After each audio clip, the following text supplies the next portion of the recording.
याद करिए कि पाकिस्तान के फॉरेन मिनिस्टर शाह महमूद कुरैशी का बयान नेशनल असेंबली में, आप सबको वो वीडियो क्लिपिंग याद होगी।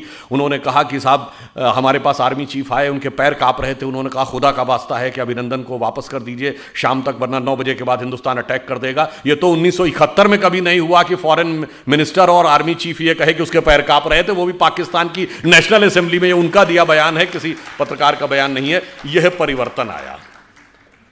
फिर कुछ काम ऐसे जो इस अमृत काल को आगे वास्तविकता में चरितार्थ करेंगे, जो किसी ने सोचा नहीं।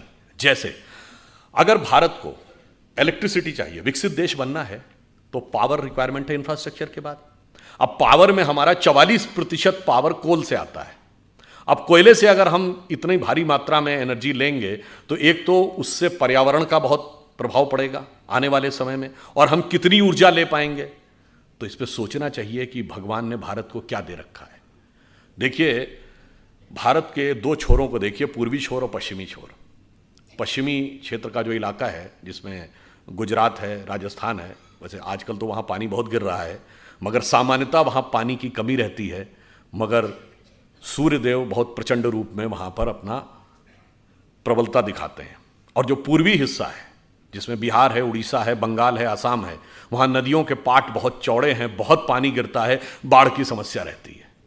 अब देखिए, उन्होंने सोचा कि इसको हम कैसे भारत की सामर्थ्य के लिए प्रयोग कर सकते हैं। तो जो पूर्वी हिस्सा था, वहाँ पे क्यों ना ड्रेजिंग करके, उसमें गहराई करके इनलैंड वाटरवेज कम्युनिकेशन की शुरुआत की जाए। और जब जल मार्ग से परिवहन होता है तो सड़क और रेल मार्ग के मुकाबले 1/10 कॉस्ट आती है और 1/10 पोल्यूशन होता है। और आपने देखा कि 2019 में हल्दिया से लेके और वाराणसी तक पहली बार इनलैंड वाटरवेज के द्वारा ट्रांसपोर्टेशन शुरू हुआ। तो जब तक कमल खिला रहेगा तो ये OECD के सारे अनुमानों को फेल करते हुए हम सबसे बड़ी अर्थव्यवस्था हर दृष्टि से हो जाएंगे, सिर्फ पेइंग पावर पैरिटी के हिसाब से नहीं होंगे। ये मैंने आपको इसलिए बताया कि हम आगे, और हम देखिए सबसे पहले आके डिजिटल इंडिया की जो शुरुआत हुई, ये डिजिटल टेक्नोलॉजी कहां तक अगले 25 साल में जा सकती है, हमने कल्पना नहीं की है। जैसे मैं उदाहरण देना चाहता हूं, आज से 25 साल पहले चले जाइए, 1996 में, 26 साल पहले। आप में से बहुत लोगों को याद होगा, पहली बार ऐसा हुआ कि कंप्यूटर ने शतरंज की बाजी खेली गैरी कास्पारोव के साथ। IBM के कंप्यूटर डीप ब्लू 1996 में। वो एक शुरुआत थी डिजिटल एरा की, कि मतलब एक आर्टिफिशियल इंटेलिजेंस की एक फर्स्ट इनिशियल स्टेज थी। तब किसी ने नहीं कल्पना की होगी कि 26 साल के अंदर ऐसी ऐसी स्थिति आ जाएगी कि हम सबके हाथ में मोबाइल होंगे। मुझे याद है, मैं पहली बार अमेरिका गया सन 2000 में, तब हमारी उम्र बहुत कम थी। तो उस समय ये जो नेविगेशन सिस्टम है ना, जो अब गूगल मैप हर फोन पे है, नेविगेशन सिस्टम जिन गाड़ियों में लगा होता, पता उसकी कॉस्ट क्या थी? $4,500, और डॉलर 50-55 रुपए का था, यानी 2.5 लाख रुपए का वो नेविगेशन सिस्टम होता था। और जिन गाड़ियों में लगा होता था, बहुत बड़े बड़े लोग ही लगवा पाते थे।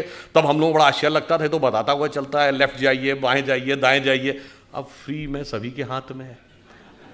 इसलिए मैं कह रहा हूं, कितनी दूर तक अगले 25 साल में जा सकता है, पूरा एक विजन होना चाहिए। इसलिए डिजिटल इंडिया हो, या इंटरनेट के कनेक्शंस में बढ़ोतरी हो, या ब्रॉडबैंड के कनेक्शन जो 6 करोड़ थे अब 80 करोड़ हो गए, ये सब इसलिए जरूरी था। या डिजिटल पेमेंट में हम सबसे आगे आते जा रहे हैं, कि अगले 25 साल में हम टेक्नोलॉजी में कहां तक पहुंचेंगे, इस बारे में हमें समझने की जरूरत है। जैसा कि अभी जैन साहब कह रहे थे, तो ये भी याद दिलाते हैं, 2014 से पहले स्टार्टअप सिर्फ 500 के आसपास थे, अब 70,000 के आसपास है।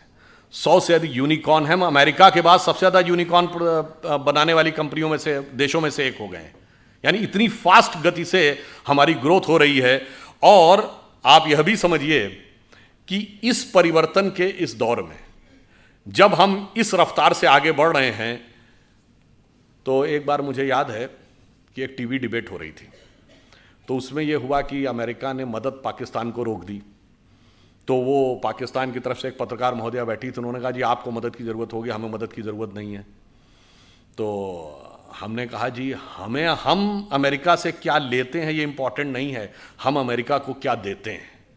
तो जैसा कि अभी वो बता रहे थे, गूगल का चीफ हमारा है, माइक्रोसॉफ्ट का चीफ हमारा है, पेप्सी की चीफ इंदिरा नूई इंडियन है, इससे पहले मास्टर कार्ड का चीफ इंडियन रह चुका है, सिटी बैंक का चीफ इंडियन रह चुका है। इतनी बड़ी बड़ी ग्लोबल कंपनीज के चीफ हमारे हैं।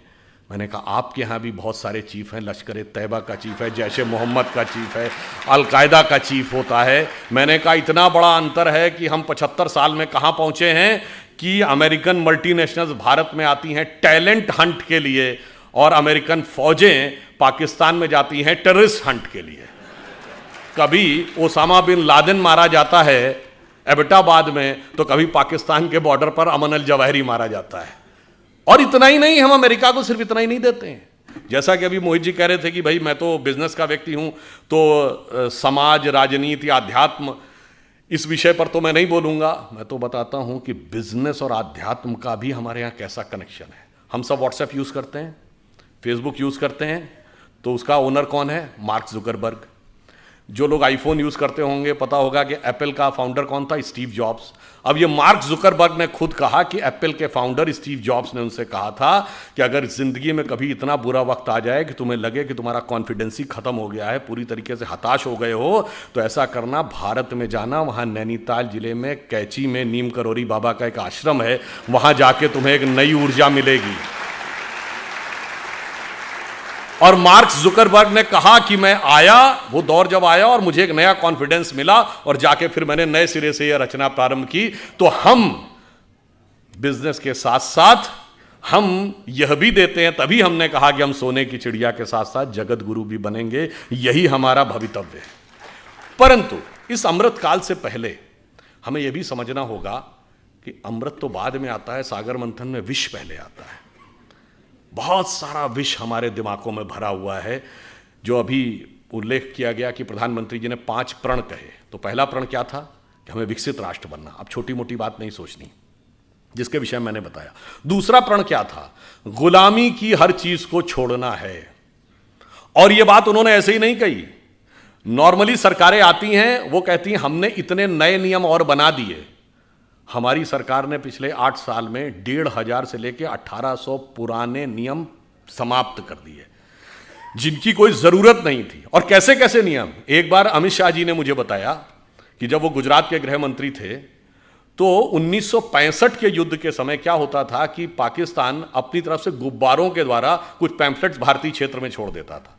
उनका कहना था 2001 तक उसकी रिपोर्ट बन के आती थी कि इस हफ्ते कोई गुब्बारा या उसके द्वारा कोई पैम्फलेट भारत के क्षेत्र में नहीं लाया गया, और उसके लिए भी ड्यूटी लगी रहती थी। ये उदाहरण है कि कितने रिडंडेंट यानी कालबाह्य नियम भी थे, उन सबको समाप्त किया। उसके बाद आगे बढ़े तो जो पुरानी चीजें हैं रिडंडेंट हो गई हैं, उनको समाप्त करने की भी जरूरत थी। पर हमारे मन में विष कैसे भरा रहता है, मैं आपको एक उदाहरण देना चाहता हूं आप ही के क्षेत्र से। यहां अहिल्याबाई होलकर जी का पुण्य स्थान है। आपने अहिल्याबाई जी का नाम किसके नाम पे पढ़ा? अहिल्या जी के नाम पे पढ़ा। हम सब ने वो कहानी सुनी। गौतम ऋषि की पत्नी अहिल्या थी। इंद्र ने आकर संपर्क स्थापित कर लिया, इसलिए वो पत्थर बन गई। फिर भगवान राम के द्वारा उनकी मुक्ति हुई। कितना गलत है, महिलाओं के साथ कितना अत्याचार होता था, यही दिमाग में भरा हुआ है ना। पर आप में से किसी ने कभी ध्यान दिया कि अहिल्या शब्द और गौतम शब्द और राम शब्द का अर्थ क्या है? अहिल्या का अर्थ होता है जिसे हिलाया ना जा सके। देखिए, ये सब हमारे अंदर की चेतना के द्वंद्व का प्रकटीकरण है। क्योंकि जब भगवान जन्म लेते हैं तो केवल एक सामान्य, उसके लिए लीला क्यों कहते हैं? वो एक एक जून के जीवन की घटना हमारे अंदर की चेतना का एक प्रकटीकरण है। मन की वह अवस्था जिसे विचलित नहीं किया जा सके, जिसे जरा भी हिलाया ना जा सके, वह है अहिल्या। जब मन उस अवस्था में पहुंचता है। अहिल्या किसकी पत्नी है? गौतम ऋषि की। तम शब्द का अर्थ क्या है? अंधकार। गौ का अर्थ होता है जाना। जब आप अंधकार के परे चले जाते हैं और ज्ञान के प्रकाश का साक्षात्कार करते हैं, तब चेतना उस अवस्था में पहुंचती है जिसे विचलित नहीं किया जा सकता। यह गौतम और अहिल्या के पति पत्नी होने का अर्थ है। और इसमें एक और बात है, आपको नहीं पता होगा। यह अंग्रेजी का जो गो शब्द है ना, जिसका मतलब है जाना, वो संस्कृत के गो से निकला है। यही गो शब्द का अर्थ है जाना। गौतम का यही अर्थ है, तम के परे जाना।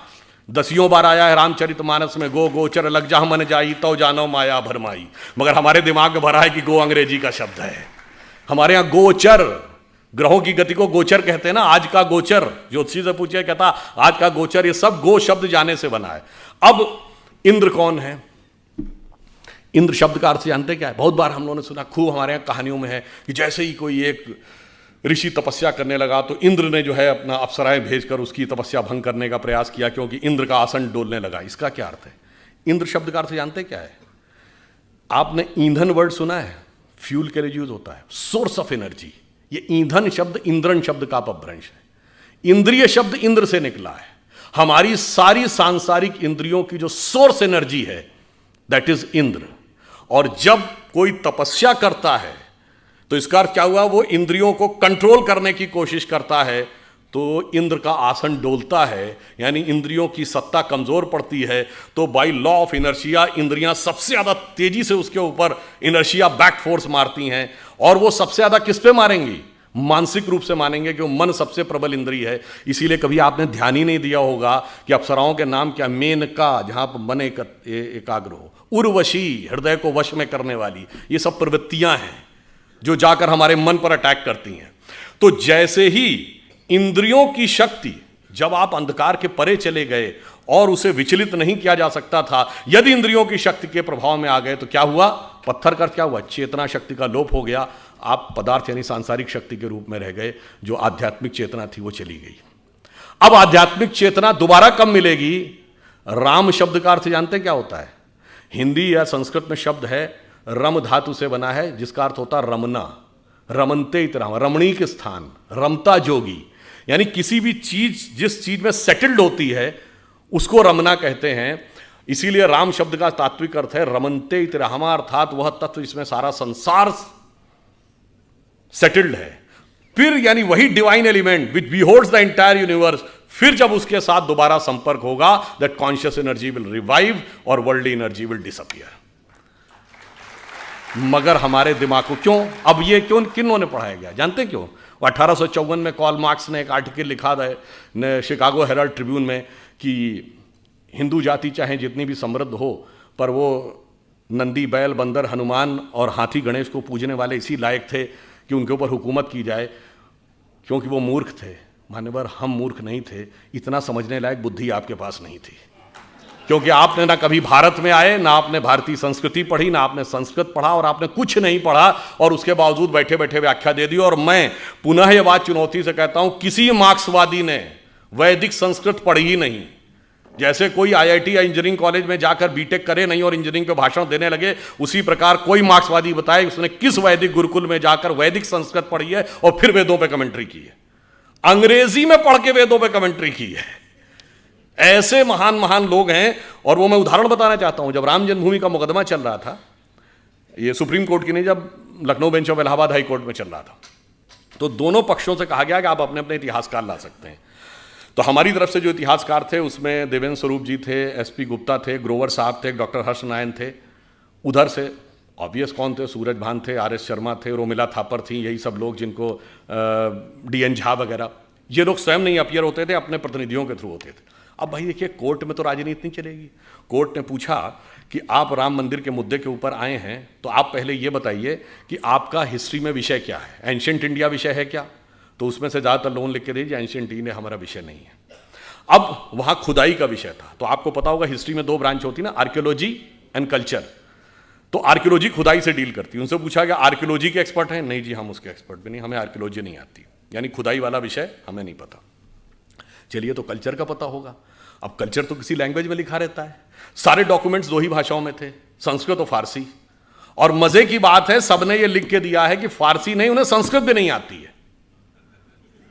यानी ना खुदाई जानते थे, ना लिखाई जानते थे, और दावा ये सारी खुदाई जानते थे। वो आके हमको समझाते थे, जबकि हमारी तरफ से लोग ऐसे थे जो संस्कृत भी जानते थे, फारसी भी जानते थे। डॉक्टर हर्ष नारायण श्रीवास्तव को मैं व्यक्तिगत रूप से जानता हूं, वो जितने बड़े संस्कृत के विद्वान थे उतने बड़े फारसी के विद्वान थे। इसलिए जब बाबरी मस्जिद वाले कोई डॉक्यूमेंट देते थे फारसी का और उसका ट्रांसलेशन करके देते थे, तो डॉक्टर हर्ष नारायण को दिया जाता था टू वेट दैट ट्रांसलेशन, कि भाई जो ये ट्रांसलेशन है ये यही है या इसमें कोई एक आध नुक्ते का हेर फेर है। इससे आप समझिए कि किस प्रकार की चीजें हमारे दिमागों में भरी गई और हमारा दिमाग किस तरीके से उन सारी चीज़ों से इफेक्ट हो गया, और किन लोगों ने भरी जिनको उसका कुछ भी ABCD नहीं आती थी। वैसे ऑन द लाइटर नोट में कहूँ, जब ये देवी अहिल्या जी वाला उल्लेख आता है, तो तुलसीदास जी का जो पूरा साहित्य है ना, वो पूरा एक गंभीर राम भक्त साहित्य माना जाता है। पर एक ही आज जगह तुलसीदास जी ने हास्य रस का भी उल्लेख किया है।